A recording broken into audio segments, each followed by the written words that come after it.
Okay. All right, before we begin this interview, I would like to inform you that you are being recorded, and you consent to this video interview and further publication of this interview. I do. All right, so let's get started. Please provide your name and current educational position. Jason Mills, principal of Giles High School.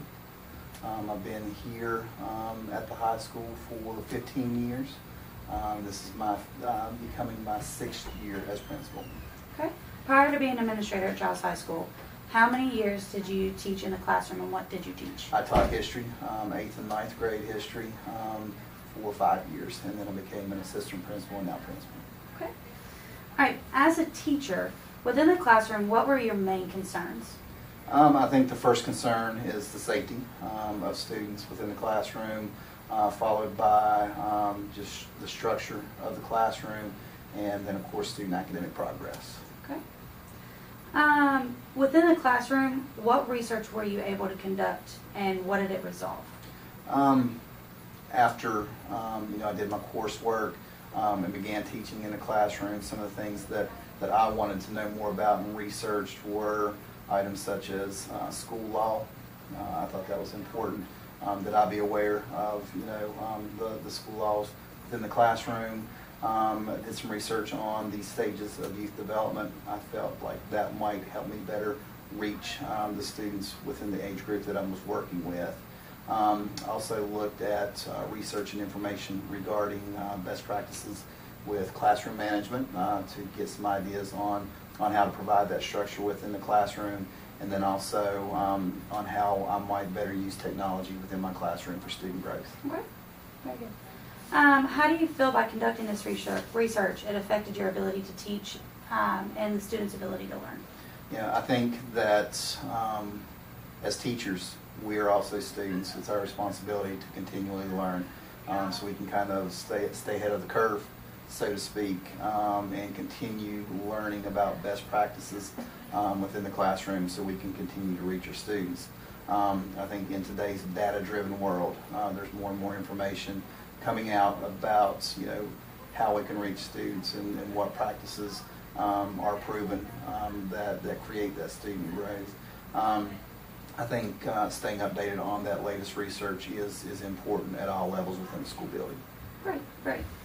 In regards to educational research, what form of research do you find to be most beneficial? I feel peer interaction is the most, probably the most common, but also the most important. Stepping into the classroom from my coursework in college, I think I probably learned more in that first year working directly with students, becoming a teacher, than anything that I could have learned in a book. Now, certainly those two came together to form the teacher that I was, but I felt like that just that daily hands-on practice that I got as a teacher was most beneficial. And I feel, in administration now, I feel that that's important as well.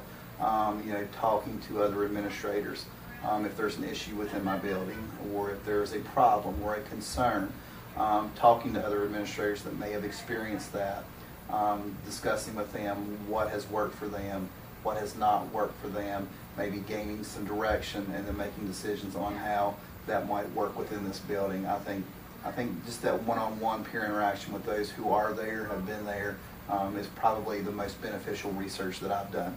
Great, great. All right, so going over to being an administrator, how does education research impact your current position? I think right now education is becoming more and more of a data-driven world. We're able to, first we want to look at the student, but also we want to look at the students as a whole and see, the effects of what we're doing within the classroom, and looking at the data that comes from that, whether it be state testing or what have you, I think is beneficial, so we can look at the student body as a whole. So I think, again, staying updated on the most current research as the world of education changes, as it evolves, I think it is important that we know not only the best practices that we should undertake now, but also what's coming on the horizon with the new technologies, new testing standards, whatever that might be, to be aware of that so that we can be proactive in preparing for that when the day does come. Right. Very good. All right. What are some of the studies that you have individually conducted as an administrator? The most recent, where we are currently doing some research on block scheduling versus 7-period scheduling. Currently we are on a 7-period schedule. Our other high school in the county is on a block schedule. So, we've started to look at the benefits and drawbacks of block scheduling to make a decision as to whether or not in the future we want to go there. I've discussed it with teachers. I've had them, look up some research on, just so they could educate themselves in case they have not been involved with the block schedule. I wanted them to be aware of how it functions and what might the benefits or the drawbacks be. And with that, I requested feedback on their thoughts of how that might benefit them. I've done some online research. I've done, again, the peer interaction, speaking to other administrators that are currently or previously have been, under the block schedule. The online research is, I think it's not extensive. There's not a research out there that I thought may be that I've found at this time. It's not black and white. I think there are a lot of variables that point to, again, pros and cons for both sides. So we are currently looking at all research, all information, so that we can decide in the future what might be our best avenue, what's our best route for Giles High School. Okay. What changes, adjustments would you make based on that research? I think, simply in this case, it's a do we change or do we not? Currently I feel like we have a great structure here that meets the needs of our students. We're able to offer a lot of courses, a lot of electives, a lot of activities for our students. I think it fits well with our staffing. It fits well with the current structure of our building. So, through the research and understanding what this would do to, how it would affect our master schedule, how may it affect staffing, how may it affect the availability of certain courses for our students. Would it provide less? Would it provide more?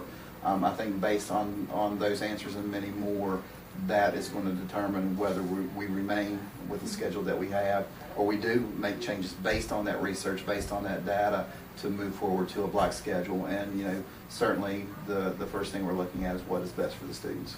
Right, very good. One thing you said just a second ago is that you looked online and looked at different research. Mm-hmm. What do you determine as something valid and reliable?